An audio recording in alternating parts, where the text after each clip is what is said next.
Kerja sebagai karyawan IT itu kadang-kadang suka disalah persepsikan oleh orang lain. Tentunya ini membuat kadang-kadang karyawan IT itu merasa kurang nyaman ya karena kesannya itu kayak stereotype. Jadi di episode kali ini gue pengen sedikit menjelaskan beberapa persepsi yang salah terkait orang-orang yang bekerja di bidang IT, terutama para programmer dan juga software developernya. Setidaknya di sini ada 5 persepsi yang pengen gue jelaskan dan mungkin lebih tepatnya gue luruskan aja biar tidak menjadi kesalahpahaman nantinya. So, langsung aja kita mulai. Persepsi yang pertama, yaitu karyawan IT kerjanya lembur terus. Perlu diketahui dulu bahwa nggak semua karyawan IT itu kerjanya lembur terus. Biasanya teman-teman IT yang kerjanya di startup itu jauh lebih sering lembur ketimbang teman-teman IT yang kerjanya di corporate.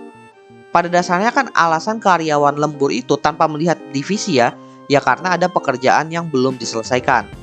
Dan pekerjaan tersebut harus diselesaikan sesegera mungkin sebelum tenggat waktu tertentu atau deadline-nya. Makanya orang itu mengambil waktu lembur atau kerja ekstra.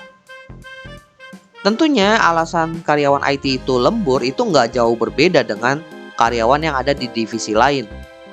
Di mana memang kadang-kadang karena workload-nya banyak tapi deadline-nya itu sebentar lagi. Atau mungkin karena memang tipikal karyawannya itu suka menunda-nunda pekerjaan sehingga ketika deadline baru kalang kabut akhirnya lembur. Tapi biasanya karyawan IT itu punya satu penyebab lagi yang membuat mereka itu harus lembur. Di mana alasannya itu karena memang pekerjaan tersebut harus dilakukan di malam hari. Loh kok begitu, Win? Karena perlu diketahui di sini bahwa untuk orang-orang IT itu ya ketika mendelivery pekerjaan mereka itu ada dua hal yang harus diperhatikan. Yaitu ketika mendelivery project tersebut atau pekerjaan mereka tidak boleh mengganggu layanan yang sedang ada atau sedang berjalan saat ini. Dan yang kedua, ketika mendelivery pekerjaan tersebut, kita harus melakukan pemantauan dalam kurun waktu tertentu untuk memastikan project yang kita deliver itu dapat berjalan lancar tanpa mempengaruhi yang lain. Kalau hal yang pertama tadi, di mana kita itu mendelivery project tidak boleh mengganggu service yang sedang berjalan, karena tentunya ketika kita itu mendeliver project, ada kemungkinan service yang lagi berjalan itu nantinya bakalan down sehingga nggak bisa digunakan. Ya kalau aplikasi internal kantor masih bisa diinfo lah kepada karyawan kantor internal. Tapi bagaimana dengan aplikasi yang digunakan oleh orang banyak, misalnya kayak Tokped. Asumsi aja Tokped itu ketika mereka mau merilis fitur baru, tiba-tiba aplikasinya itu down selama 1 jam. Tentunya hal ini akan membuat kerugian kepada perusahaan mereka karena orang-orang nggak bisa belanja. Dan ada kemungkinan orang-orang yang pengen belanja itu pindah ke platform yang lain.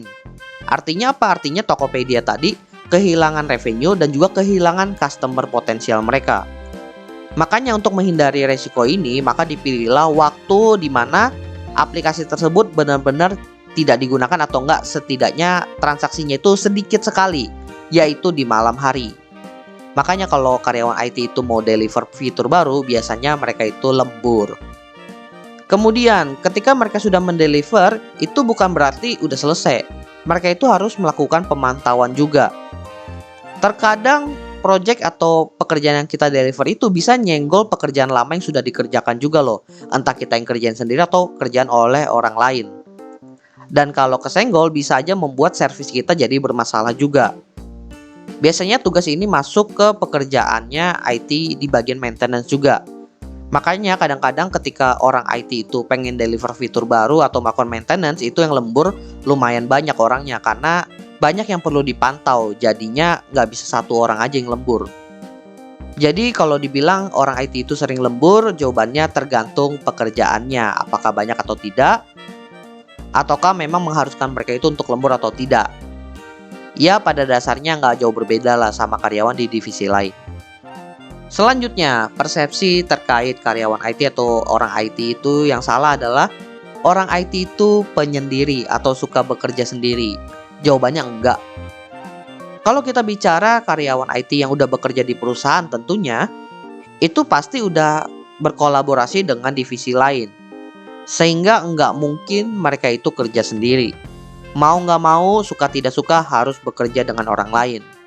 Dan kalau seandainya workload pekerjaannya itu lumayan banyak, tentunya kan perusahaan akan meng-hire orang IT lainnya kan. Dan kalau sudah seperti itu, tentunya orang IT tersebut bakal bekerja sama dengan orang IT lainnya dan bekerja dalam satu tim utuh. Makanya ketika nambah orang IT terus-menerus, lama-lama jadi departemen IT, di mana setiap orang IT itu punya bagian specialty mereka masing-masing, di mana masing-masing itu saling ketergantungan, sehingga nggak bisa tuh bekerja salah satu sendiri. Persepsi yang ketiga, orang IT itu gajinya besar. Jawabannya adalah tergantung pengalaman, seperti pekerjaan-pekerjaan di bidang lain juga. Dimana kalau kalian itu semakin lama bekerja di perusahaan, kalian tentunya akan dinaikkan gajinya oleh perusahaan. Kalau kalian itu pindah-pindah perusahaan, kalian juga akan mengalami kenaikan gaji. Hal itu yang membuat gaji orang itu semakin lama semakin gede. Kalau kalian lihat kenapa banyak karyawan IT itu yang gajinya gede-gede, terlebih yang kerjanya di startup, kemungkinan besar karena mereka itu sering pindah-pindah perusahaan. Bahkan banyak tuh cerita di mana perusahaan-perusahaan itu melakukan hijacking talent IT-nya. Di mana salah satu cara untuk melakukan hijacking itu ya dengan memberikan gaji yang besar. Tapi belakangan setelah startup bubble itu akhirnya meletus, kayaknya proses-proses hijacking talent IT ini juga prakteknya mulai menurun. Dan bahkan orang-orang yang dulu katanya gajinya itu besar, sekarang dianggap terlalu over. Dan tentunya hal ini menyulitkan mereka sendiri jadinya. Tapi itu untuk karyawan-karyawan IT yang memang sudah berpengalaman kerja dan kerjanya itu juga lumayan lama ya. Bagaimana dengan orang IT yang baru lulus alias fresh graduate? Jawabannya sih nggak jauh beda dengan fresh graduate di bidang lain. Bisa aja kalian itu start dengan gaji di atas UMR sedikit. Itu yang paling kecil ya. Tapi juga bisa ngikutin standar-standar karyawan IT di kota-kota tertentu.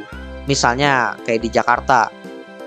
Itu standar gaji untuk para fresh graduate IT di kisaran 6-7 juta sekarang ya. Di tahun 2023 ini. Kalau dulu di tahun gua di 2019 itu masih di kisaran 5-6 juta. Jadi bisa dibilang standar-standar aja.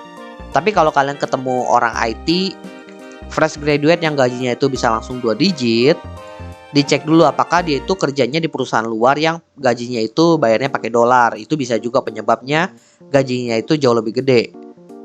Jadi ya menurut gue sih sama aja lah ya untuk fresh graduate IT. Kemudian persepsi yang salah terkait talent IT adalah sering gonta-ganti device atau teknologi menjadi jauh lebih canggih. Perlu diketahui dulu ya, ketika kita itu kerja di IT, kita itu kan berhubungan dengan yang namanya teknologi. Dan ketika teknologi itu memaksa kita untuk update, kita mau nggak mau harus ikut update juga. Tapi terkadang ketika kita itu mengupdate teknologi tersebut, device kita nih yang nggak cukup, nggak kuat. Makanya mau nggak mau kita ganti device. Tapi biasanya kasus kita ganti device ini ketika memang device yang kita miliki saat ini udah nggak bisa di-upgrade. Kalau masih bisa di-upgrade mah upgrade aja. Tapi kalau udah mati total atau mungkin memang nggak bisa di-upgrade lagi, baru ganti device. Biasanya sih seperti itu.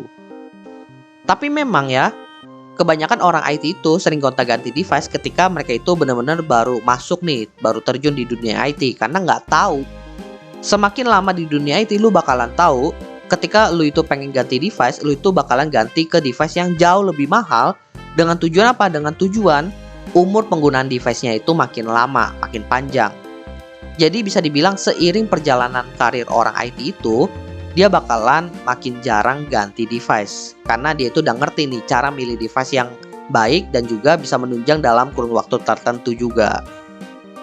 Tapi ada alasan lain juga sih kenapa orang IT itu suka ganti-ganti device. Kemungkinan besar karena memang dia itu hobi dengan teknologi.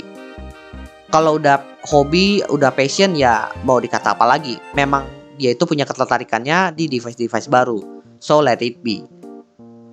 Terakhir, persepsi yang salah terkait talent IT atau karyawan IT atau orang IT adalah bisa semua hal yang berhubungan dengan teknologi. Ini yang cukup mengganggu gue ya. Sebenarnya ini juga personal banget. Karena gue itu kan sebenarnya seorang software developer, dimana tugas gue itu adalah menghandle aplikasi, pokoknya hal-hal yang berhubungan dengan software. Tapi kadang-kadang orang itu menganggap karena gue ini IT, gue itu bisa ngebenerin komputer secara hardware. Gue itu bisa ngebenerin kipas angin. Bahkan banyak juga yang menganggap bahwa orang IT itu bisa melakukan hacking. Perlu diluruskan dulu bahwa dunia IT itu luas banget.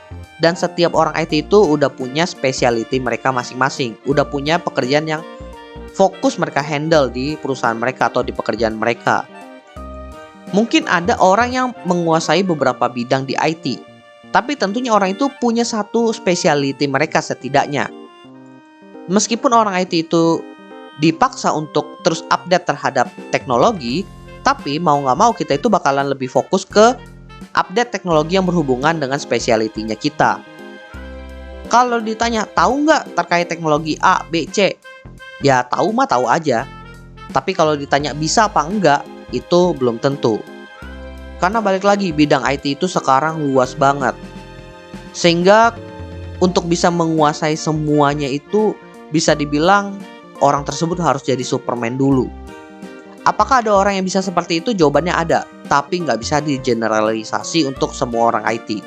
Karena sekarang ini orang IT itu kebanyakan spesialis.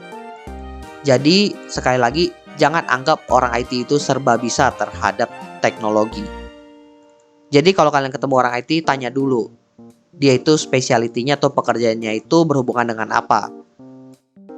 Oke, jadi itulah beberapa persepsi yang salah terhadap orang-orang yang bekerja di bidang IT, terutama karyawan IT atau mungkin talent-talent IT yang saat ini bekerja, terutama di Indonesia ya. Buat teman-teman sendiri, persepsi mana yang sering dialami oleh teman-teman atau mungkin kalau kalian itu non-IT, persepsi mana nih yang ada di kepala kalian terhadap orang IT?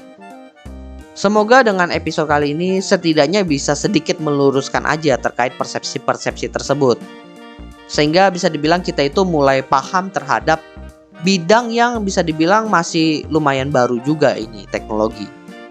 Sehingga ketika kita itu kerja bareng bisa jauh lebih memahami dan dapat bekerja lebih intim lagi atau lebih dekat lagi gitu. Karena lebih paham lah. By the way teman-teman, jangan lupa follow Instagram dan juga akun TikTok Opsiana Podcast di @opsianamedia karena di sana akan ada konten-konten menarik dan juga yang bermanfaat buat teman-teman semuanya. Dan juga kalian akan mendapatkan update dari Opsiana Podcast kalau nantinya ada episode terbaru yang rilis. So, jangan sampai teman-teman ketinggalan sama update-nya. Dan terakhir, jangan lupa juga untuk follow atau subscribe Opsiana Podcast di platform kesayangan teman-teman. Dan nantikan konten-konten menarik dari Opsiana Podcast nantinya di sana. Oke, gua rasa itu aja. Thank you buat teman-teman yang sudah mendengarkan. See you next time di episode Opsiana Podcast lainnya.